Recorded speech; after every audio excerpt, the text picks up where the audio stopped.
study chemistry. I am VK. हमने last video में पढ़ा था कि हम डिफरेंशिएशन के जो रूल थे हमने वे कर लिए थे कि भी हम डिफरेंशिएशन को कैसे सॉल्व करेंगे। लास्ट में हमने कुछ फार्मूले भी किए थे। अब हम करेंगे इंटीग्रेशन करेंगे और कुछ टेबल करेंगे, ग्राफ करेंगे, साइन थीटा कोस थीटा का, गामा फंक्शन करेंगे। तो अब हम स्टार्ट करते हैं इंटीग्रेशन। What is integration? ये रिवर्स प्रोसेस होता है डिफरेंशिएशन का। It is reverse process of differentiation. तो हम जो ये इंटीग्रेशन की नोटेशन होती है ये होती है, इंटीग्रेशन की नोटेशन होती है। तो इसके अंदर कोई फंक्शन है, इसका डेरिवेशन है, डिफरेंशिएशन है, तो उसका ये आ जाएगा रिजल्ट। तो रिजल्ट क्या आएगा? इसके प्लस में लास्ट में कुछ कांस्टेंट आएगा। जब हम इसका इंटीग्रेशन करते हैं तो कुछ ना कुछ बाकी रहता है। तो अब हम इसके कुछ फार्मूले करते हैं। तो हमने क्या कहा कि भाई ये रिवर्स प्रोसेस होगा। तो इंटीग्रेशन ऑफ एक्स एन करना, अगर एक्स की पावर एन का इंटीग्रेशन करना है तो क्या आएगा? एक्स की पावर एन का इंटीग्रेशन करना है तो क्या होगा? वो होगा एक्स एन प्लस वन और एन प्लस वन, जो ये पावर है एन प्लस वन, ये होगा इंटीग्रेशन। और उसमें था माइनस वन होता था, पावर आगे आती थी। ये रिवर्स है तो पावर ऐड होगी और डिवाइड में चली जाएगी। और second one by x D x, इसका होगा ये प्लस सी कर लेना क्योंकि कांस्टेंट आता है कुछ ना कुछ, log x प्लस सी। वहां हमने पढ़ा था कि log x का डिफरेंशिएशन 1 बाय x होता है। तो देख लीजिए इसका रिवर्स है बिल्कुल। अगर थर्ड है e की पावर x का डिफरेंशिएशन करना है तो इसका e की पावर x का हमने डिफरेंशिएशन में पढ़ा था, सेम रहेगा और इसमें कुछ ना कुछ कांस्टेंट आएगा। तो ये तो थे नॉर्मल फार्मूले। और जो इंटीग्रेशन में सबसे यूजफुल फार्मूला होता है वो होता है इंटीग्रेशन बाय पार्ट्स।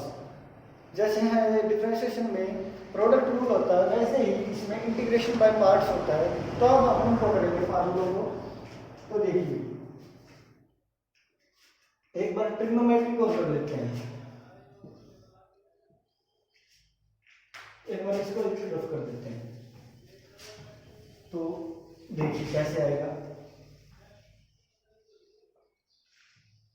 हमने डिफरेंशिएशन में पढ़ा था D by D x sine x का कोस एक्स होता है और कोस एक्स का क्या होगा? माइनस साइन एक्स, यही पढ़ा था हमने। तो देखिए अगर हम इंटीग्रेशन ऑफ साइन एक्स करेंगे, integration sine x D x, sine x D x, sine x का इंटीग्रेशन करते हैं तो क्या आएगा? ये है, इसका रिवर्स हो जाएगा यानी माइनस कोस एक्स, या इसका रिवर्स हो जाएगा। ये पॉजिटिव था तो इसका माइनस हो जाएगा और प्लस में कुछ कांस्टेंट। तब करते हैं कोस का, कोस एक्स का क्या आएगा?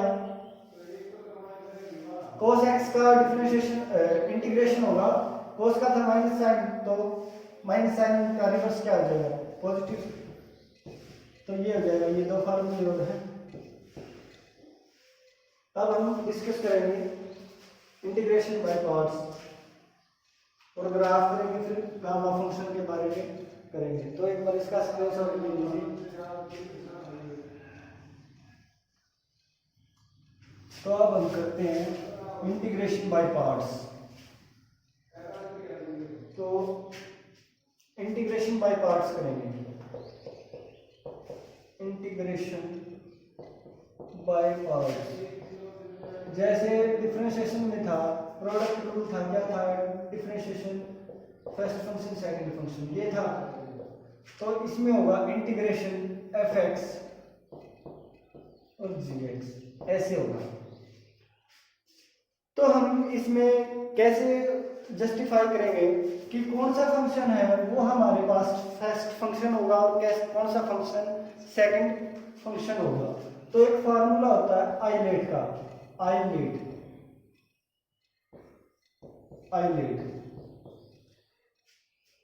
आइलेट इस सीरीज में होगा उसी उसी को हम फर्स्ट फंक्शन मानेंगे।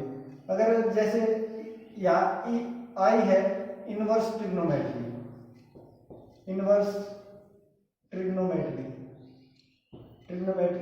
एल है लॉगरिथम, ए है एल्जेब्रिक फंक्शन, ये होगा inverse trigonometric function, log function, algebraic function, ये होगा ट्रिग्नोमेट्रिक फंक्शन, और ये होगा एक्सपोनेंशियल फंक्शन।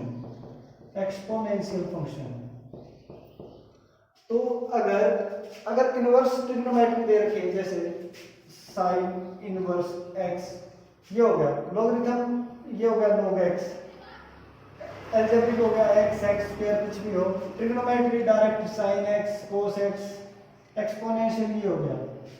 अगर पहले इनवर्स ट्रिग्नोमेट्री दे रखी है तो हम उसको फर्स्ट फंक्शन मान लेंगे। अगर ये दो दे रखे हैं i और a, तो हम इनवर्स ट्रिग्नोमेट्री को फर्स्ट फंक्शन मानेंगे और एल्जेब्रिक को सेकंड फंक्शन। तो इसी तरह इसको first, second, third, fourth, fifth, इनमें से कोई, जैसे हम इसको मान लेते हैं कोई एल्जेब्रिक टर्म और इसको एक्सपोनेंशियल टर्म है, तो इसको हम फर्स्ट फंक्शन मान लेंगे और इसको सेकंड फंक्शन। तो देखिए कैसे करते हैं, एक बार इसका स्क्रीनशॉट ले लीजिए, फिर इंटीग्रेशन बाय पार्ट्स करते हैं।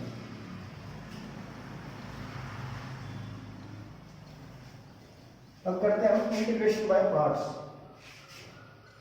तो जो इंटीग्रेशन बाय पार्ट्स होता है उसमें जो फर्स्ट फंक्शन होता है वो सेम रहता है, फर्स्ट फंक्शन सेम, और सेकंड फंक्शन का इंटीग्रेशन माइनस, जो डिफरेंशिएशन था उसमें यहाँ प्लस आता था और इसमें माइनस आएगा। इंटीग्रेशन फर्स्ट फंक्शन का डिफरेंशिएशन, इंटीग्रेशन ऑफ, ये पूरे के बाहर है इंटीग्रेशन, ये हो गया, इसको कर दीजिए, और ये पूरे जो ये है, ये हो जाएगा फर्स्ट फंक्शन का, ये हो गया फर्स्ट फंक्शन और ये हो गया second function. First function same, second का इंटीग्रेशन माइनस होल का इंटीग्रेशन, फर्स्ट का डिफरेंशिएशन और सेकंड का अगेन डिफरेंशिएशन ना इंटीग्रेशन, और होल का इंटीग्रेशन आएगा, ये पूरे का इंटीग्रेशन है। तो ये होता है इंटीग्रेशन बाय पार्ट्स। एक बार इसका नोट स्क्रीनशॉट कर ले लीजिए इसका। अब हम करेंगे साइन थीटा और कोस थीटा का जो ग्राफ है उसको करेंगे।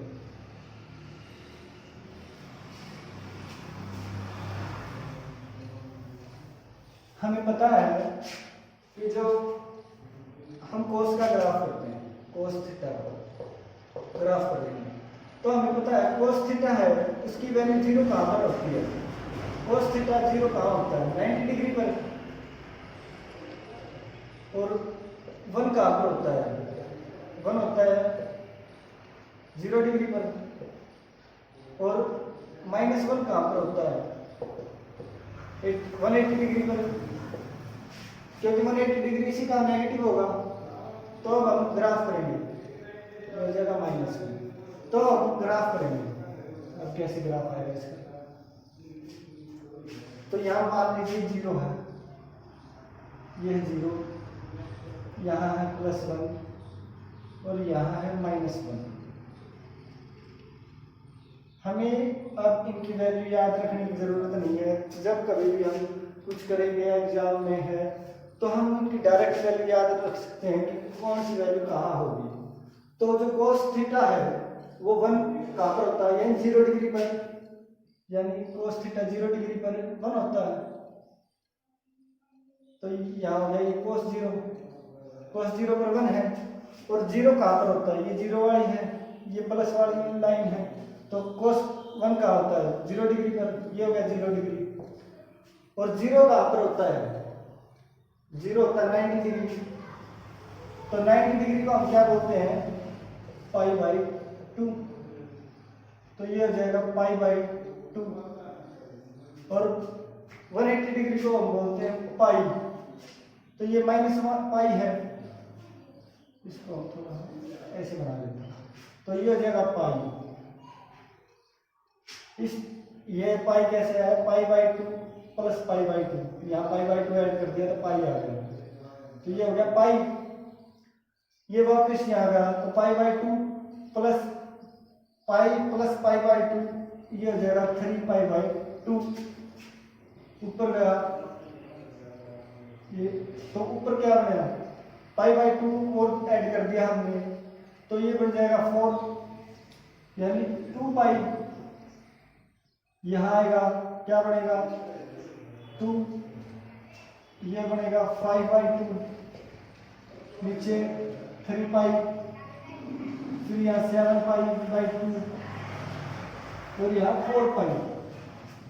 तो देखिए कैसे क्या है, देखिए अब cos 1 की वैल्यू क्या, cos प्लस 1 कहाँ आ रहा है, cos थीटा प्लस 1 कहाँ आ रहा है, 2 पाई 4 पाई 6 पाई 2 पाई 4 पाई 6 पाई अप टू सो, वह यहाँ जो n है वो इवन है, cos थीटा इवन पाई पर क्या रहेगा पॉजिटिव 1, और -1 कहाँ पर रहेगा, cos थीटा -1 कहाँ रहेगा, ये देखिए 3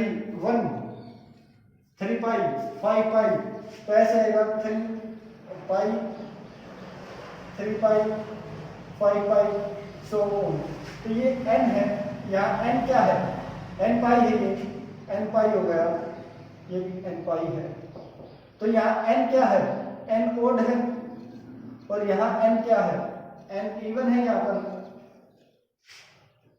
n इवन है। अब बात करते हैं हम जीरो की, यहाँ लिख देता हूँ, यहाँ तो जगह कम लगी, cos थीटा जीरो का कब रहेगा, तो यहाँ भी वही n पाई करते हैं हम, तो n क्या होगा यहाँ पर देखते हैं, ये है पाई बाई 2 है, पाई बाई 2 1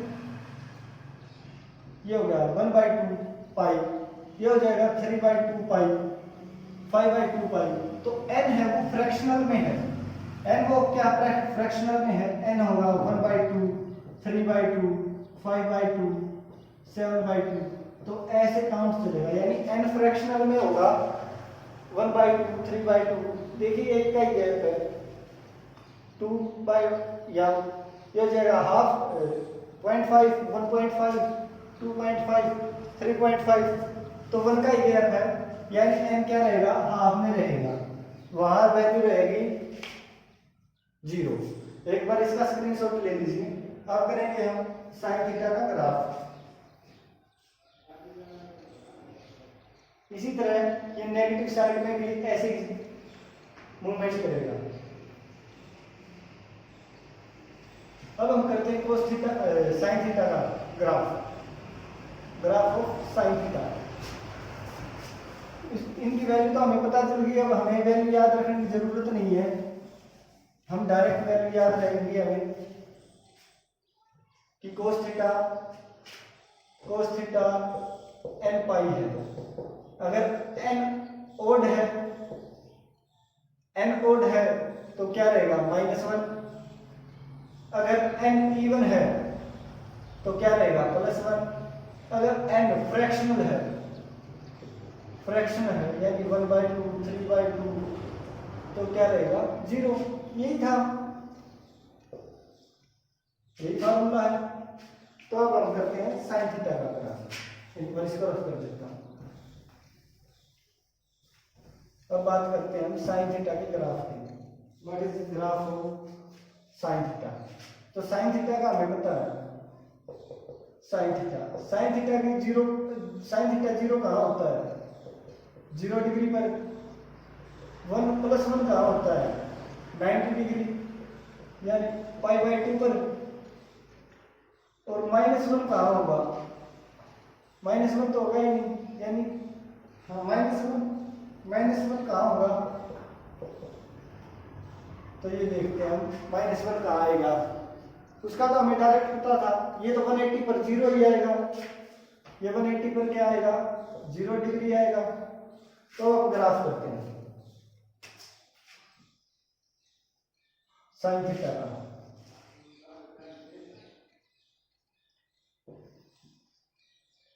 यहाँ 0, -1 और +1। तो जो कोस साइन 0 कहाँ पर होता है? 0 पर ही होता है, 0 से स्टार्ट होगा ग्राफ। 1 कहाँ पर होता है? 90 डिग्री, यानी π/2 पर 1 होता है। फिर इसमें पाई ऐड करते हैं, क्या आएगा? पाई, तो यानी 180 पर 0 है, हमने ये पहले कर लिया था।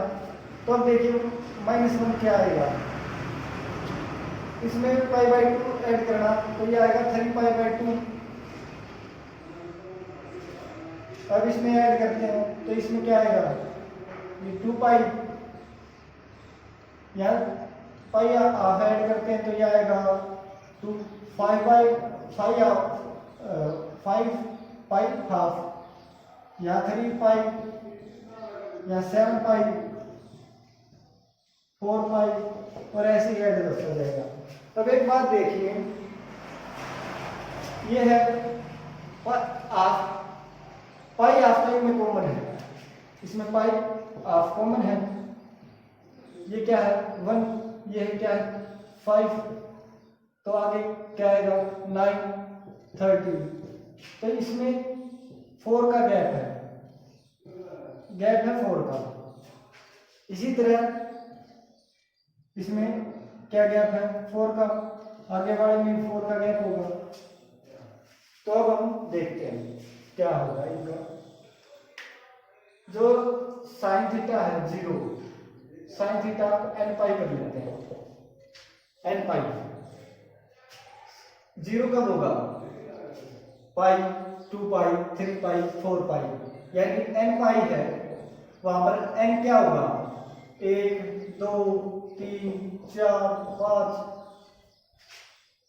0, n0 भी होगा, n0, 0, 1, 2, 3, 4, 5, ऐसे ही सीक्वेंस में चलेगा। 0, 1, 2, 3, 4, 5, 6, 7, ऐसे सीक्वेंस में चलेगा। तो क्या रहेगा? साइन थीटा 0 रहेगा। अब बात करते हैं हम +1 कहां पर होगा? साइन थीटा +1 कहां पर रहेगा? यहां भी फार्मूला लिखते हैं हम nπ, यहां कर लेते हैं फार्मूला हम π/2। तो देखिए ये कहां से स्टार्ट हुई? 1 से स्टार्ट है, n क्या है यहाँ पर? 1, फिर क्या है? 5/2, 5, इसी तरह अगर इसमें 4 ऐड होगा 9, इसी तरह 9 में 13। तो n साइन थीटा 1 रहेगा, तब 1 से स्टार्ट होगा और 4 का गैप रहेगा, 4, 5, फिर 9, 4, 13। तो ऐसे ही ग्राफ चलता जाएगा। अगर हम बात करते हैं -1 की, थर्ड है साइन थीटा -1 कहां पर होगा? तो n, इसका फार्मूला n π/2, और n स्टार्ट होगा 3 से, n स्टार्ट फ्रॉम 3, 7, 11, 15, ऐसे स्टार्ट रहेगा। तो ये होगा ऐसे फार्मूला, चाहे इसको n/2 कर लेना, कुछ भी है वो आपने स्टेबल जो आपको लगे वैसे कर लेना, बट एक बार इसका स्क्रीनशॉट ले लीजिए और एक बार इसको अच्छे से देख लीजिए। अब हम करेंगे कुछ इंटीग्रेशन के कुछ एक्सप्रेशन करेंगे, देन हम उनको सॉल्व करेंगे। तो हम करते हैं, देन हम गामा फंक्शन को सॉल्व करेंगे। गामा फंक्शन होता क्या है, उसका यूज क्या है, और ट्रीट करेंगे।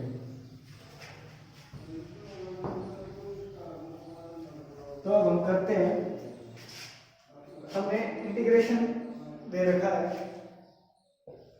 0π/2 cos स्क्वायर, ये है cos स्क्वायर x dx, ये हो गया। अब हमने भी 6 फार्मूले पढ़े थे, तो उसमें था एक फार्मूला था cos square theta equal to 1 plus cos 2 theta plus divided by 2। तो यहाँ देखिए 2 है, याद है, तो यहाँ थीटा की जगह x है, तो अब यहाँ पुट कर देते हैं इसकी वैल्यू। ये होगी 0 to π/2, लिमिट होगी ये तो वो पुट करते हैं 1 plus cos 2 theta divided by 2। ये 2 कांस्टेंट है, तो कांस्टेंट को हम बाद में लिख सकते हैं, कोई इफेक्ट नहीं पड़ेगा, तो ये हो गया। एक रूल और था, अगर फंक्शन f(x) प्लस gx है, उसका हमें एडिशन करना हो तो क्या होगा, इंटीग्रेशन फर्स्ट का होगा प्लस सेकंड का इंटीग्रेशन, ये था। तो अब देखिए कैसे करेंगे। फर्स्ट है 1/2 होल के कॉमन में है, तो जगह 0 to π/2 कांस्टेंट। हाँ एक बात और, कांस्टेंट का जो इंटीग्रेशन होता है वो x होगा, विद रिस्पेक्ट टू x होगा, तो वो हो जाएगा cx प्लस c। जो फंक्शन दे रखा है उसी के अकॉर्डिंग हो जाएगा।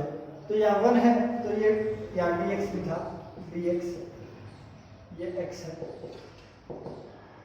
तो ये हो जाएगा 1 dx प्लस में इंटीग्रेशन 0 to π/2, और ये हो जाएगा cos 2x dx। इसको रख देते हैं, तो हम इसको सॉल्व करते हैं।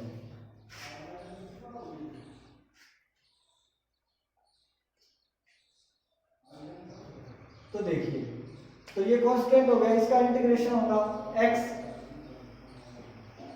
ये हो जाएगा x की 0 बाय ये 0 π/2 प्लस ये प्लस,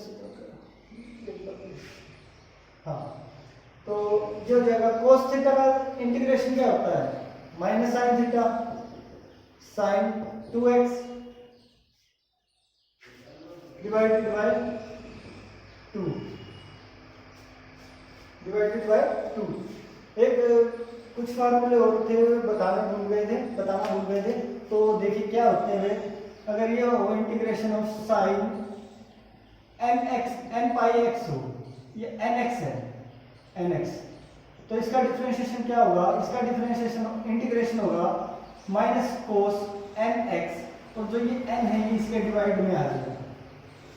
इसी तरह अगर कोस हो, हाँ तो कोस हो तो उसका कोस nx हो तो उसका क्या आएगा, उसका होगा sine nx divided by n। तो ये फॉर्मूले नोट कर लीजिए प्लीज। अब आ गया ये इसका, और इसकी लिमिट थी 0 to π/2। जब हम इंटीग्रेशन को सॉल्व करते हैं तो ये होता है upper limit minus lower limit, अपर minus lower limit, lower limit.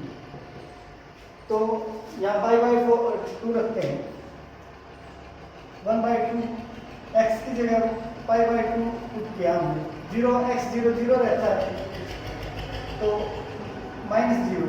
अब इसको सॉल्व करते हैं, ये हो जाएगा साइन 1/2 कॉमन निकाल देते हैं, साइन की जगह π/2 है, यहाँ π/2 रख लिया हमने,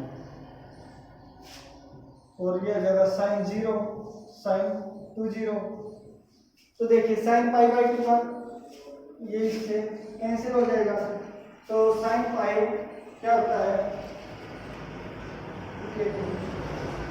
हाँ साइन पाई 0 होती है, 2 से 2 कैंसिल हो जाएगा, साइन पाई 0 वैल्यू होती है और साइन 0 0 होता ही है, तो ये तो होल टर्म्स 0 होगी, और ये हो गया π/2 इंटू पाई, तो ये हो जाएगा π/2 इंटू 1/2 कॉमन है, तो ये हो जाएगा आंसर π/4। आंसर हो गया हमारा π/4। तो ये था इसका डेरिवेशन। इसको एक बार स्क्रीनशॉट ले लीजिए। अब हम नेक्स्ट को करेंगे। नेक्स्ट एक इसका करके देखते हैं इंटीग्रेशन बाय पार्ट्स का। तो आपको सभी जो आपकी जो प्रॉब्लम्स है वो सॉल्व हो जाएंगी कि हमें कैसे क्या करना है, और इन फार्मूलों को याद रखना। इंटीग्रेशन में ये ऐसे लगेंगे, उसमें डिफरेंशिएशन होता था, इसमें डिवाइड में चले जाएगा। तो हमारे पास फंक्शन है, उसकी लिमिट है 0 to पाई और sine x into x, sine x into x का dx। तो हमने ये किया था कि फर्स्ट फंक्शन और सेकंड फंक्शन हम किसको मानेंगे, हमने फार्मूला पढ़ा था आई ग्रेड। तो देखिए ये ट्रिग्नोमेट्रिक और ये अलजेब्रिक है, तो अलजेब्रा पहले हम ट्रिग्नोमेट्री बाद में है, तो अलजेब्रा को हम फर्स्ट फंक्शन मानेंगे और इसको सेकंड फंक्शन मानेंगे। तो देखिए इसको एक बार अरेंज करके लिख लेते हैं ऐसे 0 to pi x into sine x dx, यही होगा। तो हमें इंटीग्रेशन करना है तो कैसे करेंगे हम, अब देखिए क्या होगा, फर्स्ट सेम रहेगा, फर्स्ट सेम था और सेकंड का integration sine x dx minus whole का इंटीग्रेशन 0 to पाई और फर्स्ट का डिफरेंशिएशन था, तो x का डिफरेंशिएशन 0 ही होता है ना 1 होता है dx, फिर इंटीग्रेशन 0 to पाई फिर साइन एक्स dx होल के dx। तो क्या होगा, जो साइन एक्स का होता है वो cos x होता है माइनस cos x, ये हो गया x, साइन का हो गया cos x माइनस का cos x, ये हो गया और 0 to पाई 0 to पाई, इसका ये 1 हो जाएगा 0 to पाई, ये माइनस का है और ये 1 हो जाएगा, और साइन का क्या हो जाएगा माइनस cos x, तो ये माइनस cos x होगा तो ये प्लस हो जाएगा माइनस माइनस cos x और dx। अब cos x का अगेन डिफरेंशिएशन करेंगे तो क्या आएगा, ये हो जाएगा x, तो ये हो जाएगा x माइनस cos x, और ये लिमिट बाद में लिख लेंगे सभी की, ये लिख लीजिए 0 to पाई cos x, और cos x का होता है sin x 0 to पाई, और ये हो जाएगा sin x plus sin x और 0 to पाई। तो वैल्यू पुट करते हैं, यहाँ से लिमिट हटा देते हैं और इसके पूरे के बाद लगा देते हैं, तो upper limit minus lower limit. अब हम कैसे करेंगे, पहले पाई पुट करते हैं, x की जगह पाई पुट किया हमने, minus cos pi plus sine pi, फिर आ जाएगा x की जगह 0 पुट किया और cos 0 1 होता है, ये 0 था तो ये 0 हो जाएगा और cos 0 0 होता है, तो ये जगह 0 और 0। तो देखिए साइन पाई यानी साइन 180 0 होता है तो ये भी 0 हो गया, और साइन पाई माइनस 1 होता है, नहीं cos पाई की वैल्यू होती है माइनस 1, तो ये हो जाएगा पाई माइनस 1 था और माइनस 1 और था, माइनस तो था ही, और cos पाई की वैल्यू होती है माइनस 1, तो ये हो जाएगा पाई हमारा हो गया आंसर, ये हो गया हमारा आंसर। एक बार इसका स्क्रीनशॉट ले लीजिए। अब गामा फंक्शन करेंगे कि गामा फंक्शन है किस काम आता है, तो क्या करते हैं गामा फंक्शन से। ये था इंटीग्रेशन बाय पार्ट्स का सम। अब हम करेंगे gamma function. What is gamma function और गामा फंक्शन का यूज क्या है। गामा फंक्शन है वो हमारा जो इंटीग्रेशन होता है उसको सॉल्व कर देता है, यानी शॉर्टकट मेथड होता है कि हम कोई भी इंटीग्रेशन हो उसको कितनी जल्दी सॉल्व कर सकते हैं। तो ये इंटीग्रेशन जो गामा फंक्शन होता है, गामा फंक्शन, इसकी नोटेशन ऐसे होती है उल्टा 7, इस तरह की नोटेशन होती है। एक बार इसके बारे में, तो अगर हमें किसी का गामा फंक्शन निकालना हो तो हम कैसे निकालेंगे। तो अगर हमें n का गामा फंक्शन निकालना है, n के लिए हमें गामा फंक्शन निकालना है, n कुछ भी हो सकता है, कोई कांस्टेंट है, n के लिए हमें गामा फंक्शन निकालना है, तो हम कैसे फाइंड करेंगे। तो ये करेंगे n-1 का फैक्टोरियल, ये होगा फैक्टोरियल। हमें पता ही है जैसे देखते हैं, हम सोल्व करते हैं इसको। हमने n मान लिया, हमारे पास 5 है, तो 5 का हमें क्या करना है, गामा फंक्शन है, तो गामा फंक्शन करना है, तो इसका आएगा 5 माइनस 1 का फैक्टोरियल, यानी ये हो गया 4 का फैक्टोरियल, 4 का फैक्टोरियल। अब हम फैक्टोरियल को कैसे ओपन करेंगे, जो हमें हमारे पास जो भी नंबर है उसको उल्ट, जिस तरह 4 है, 4 से रिवर्स चलेंगे, 1 तक चलेंगे वापस, 4 3 2 1, तो ये क्या आएगा, 4 3 12, 12 2 24, तो ये 5 का जो गामा फंक्शन होगा वो 24 आएगा। तो हम गामा फंक्शन ऐसे सॉल्व करेंगे। एक बात नोट कर लीजिए, इंपॉर्टेंट है, जो गामा फंक्शन है वो 0 का पॉसिबल नहीं है, not possible, not possible, not possible, और ना ही कोई नेगेटिव वैल्यू का भी नॉट पॉसिबल है गामा फंक्शन, नॉट पॉसिबल। ये तो चीज की बात है। अब हमें फ्रैक्शन में दे रखा हो गामा फंक्शन, हमने उसको कैसे सॉल्व करेंगे, एक बार इसका स्क्रीनशॉट ले लीजिए। तो गामा फंक्शन को हम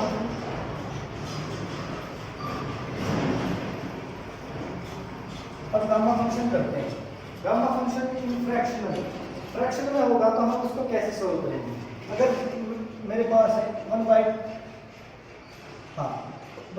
का है, ये कॉमन है, 1/2 का गामा फंक्शन हम वैसे ही करेंगे। ये है हमारे पास n है, n में से 1 कर दिया, तो ये आ जाएगा 1 माइनस 2 2 माइनस 1। जब भी हम गामा फंक्शन और फ्रैक्शनल गामा फंक्शन करते हैं और हमारे पास -1/2 की वैल्यू आ जाए तो उसकी वैल्यू होती है ये। जब भी ये आ जाए हमें ये लगा देना है √π, √π। जैसे हम सोल्व करते हैं और सोल्व करते हैं, जैसे हमारे पास है 3/2 है, तो 3/2 का 1 सब्ट्रैक्ट करते हैं इसमें से, तो ये आएगा 2/1 2, तो ये आ जाएगा 1/2। देन 1/2 में से फिर सब्ट्रैक्ट करेंगे 1 सब्ट्रैक्ट करेंगे तो क्या आएगा, वही -1/2। तो ये आते ही हमें डायरेक्ट √π लगा देना है, ये हमारा होगा आंसर। यानी जो भी वैल्यू हमें गिवन है उससे कम करते चलेंगे और हमारे पास जब -1/2 हो जाए तो हम उसको √π कर देंगे। तो ये तो था हमारा गामा फंक्शन। फ्रैक्शन का कैसे निकालेंगे और सिंपल नंबर्स हो तो उनका कैसे निकालेंगे। अब हम बात करेंगे इंटीग्रेशन की, कि हम उसको इंटीग्रेशन में इसको कैसे यूज करते हैं। तो अगर हमारे पास कुछ ऐसी इक्वेशन हो, ये है हमारे पास 0 इंफिनिटी e⁻²x × x dx। अगर हम इसका इंटीग्रेशन करें, या यहाँ मैं लिख देता हूँ 4x और x की पावर मैंने कर दी 2 कर दी। तो हम अगर इस इंटीग्रेशन को सोल्व करेंगे तो बहुत लेंथी होगा। तो हमारे पास ट्रिक है, गामा फंक्शन से ट्रिक है। अगर हमारे पास ऐसे हो 0 to ∞ हो, x की पावर n हो और इंटू e की पावर -ax dx हो, तो हम उसको कैसे सॉल्व करेंगे। उसका फार्मूला होगा गामा फंक्शन, या n और a क्या है, कांस्टेंट है, n एंड a आर। एक बार इसको फिर से लिख देते हैं, थोड़े छोटे हैं। तो अगर फार्मूला हो ऐसे x की पावर n इंटू e की power -ax where a and n are constant, a and constant है। तो इसका फार्मूला होगा n+1 का गामा फंक्शन डिवाइडेड बाय जो a है यहाँ पर a क्या n+1। तो ये होगा इस टाइप के क्वेश्चन का आंसर।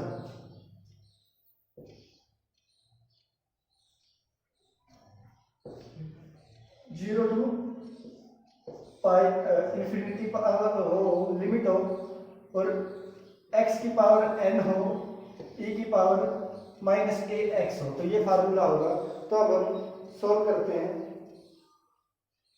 इस वाले क्वेश्चन को सोल्व करके देखते हैं।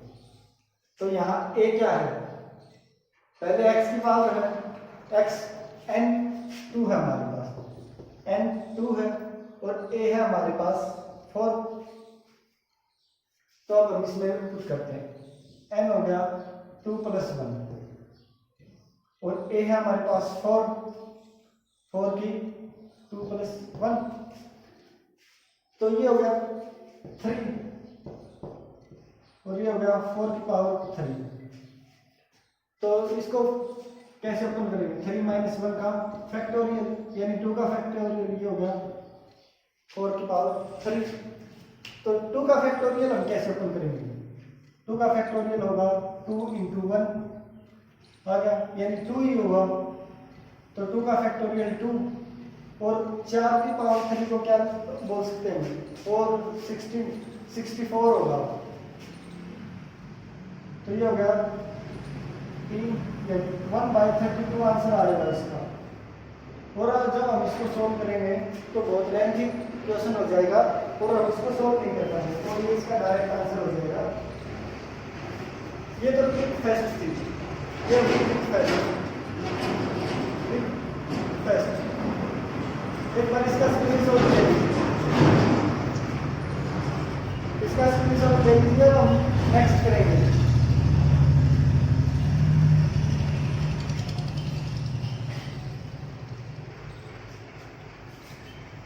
इसमें तो पावर जो लिमिट थी वो 0 से इंफिनिटी थी। जो नेक्स्ट ट्रिक है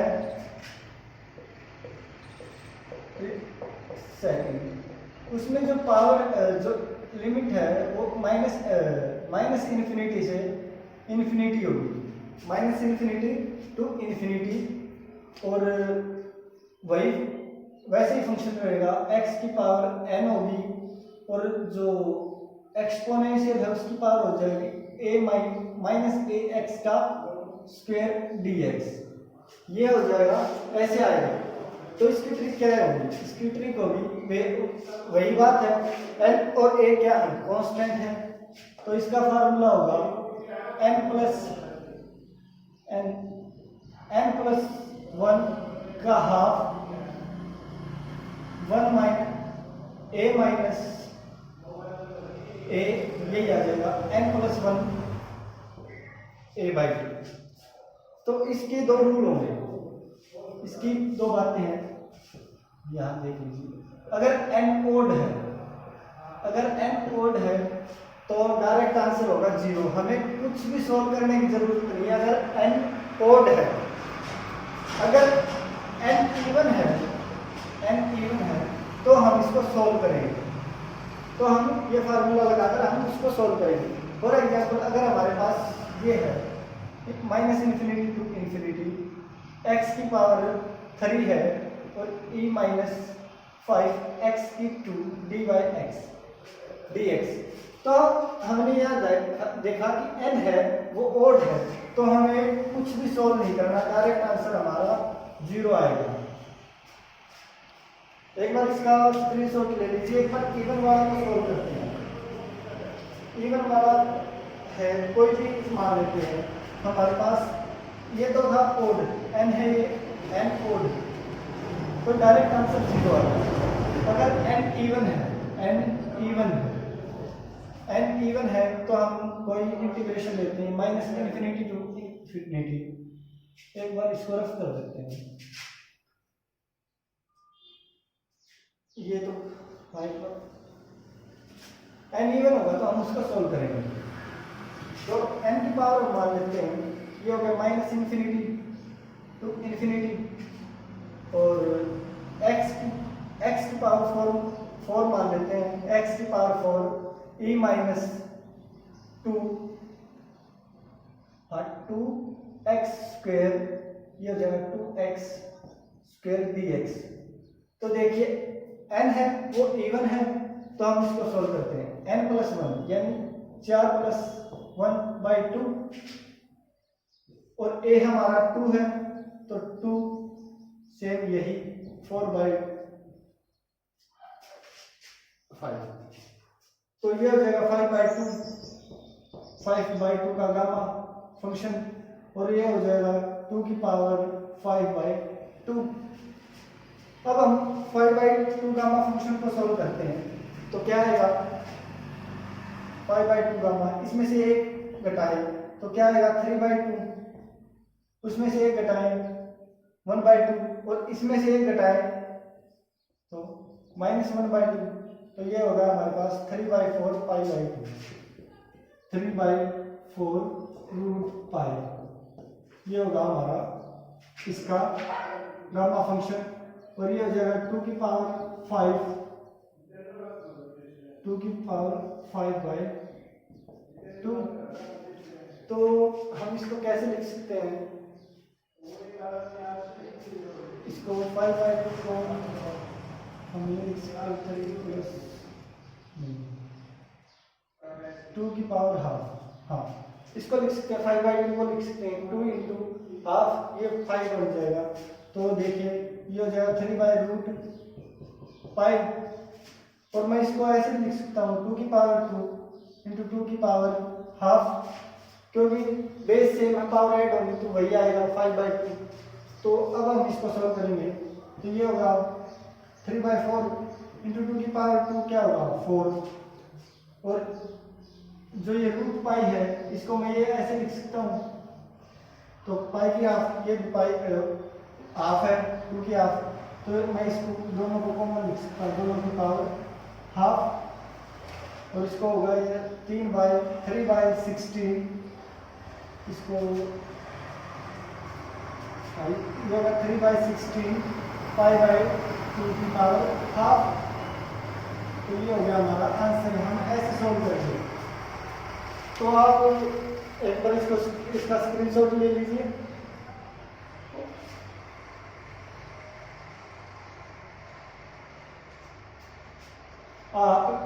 इनको ये प्रैक्टिस करने से आएंगे, ऐसे तो ये नहीं है अभी देख लिया हमने, हम इजीली कर लेंगे। अगर आप प्रैक्टिस नहीं करोगे तो ये आपको नहीं आएंगे। आप इनको अच्छे से प्रैक्टिस करो, कोई भी एग्जांपल दे सकते हो इन ट्रिक्स का, तो आप, और इंटीग्रेशन बाय पार्ट्स वो भी बहुत ज़्यादा यूजफुल होगी, तो आप प्रैक्टिस कर करके देखें। तो इसको ज़्यादा वीडियो को ज़्यादा से ज़्यादा शेयर करें, लाइक करें और सब्सक्राइब करें। Thank you for watching this video. Thank you.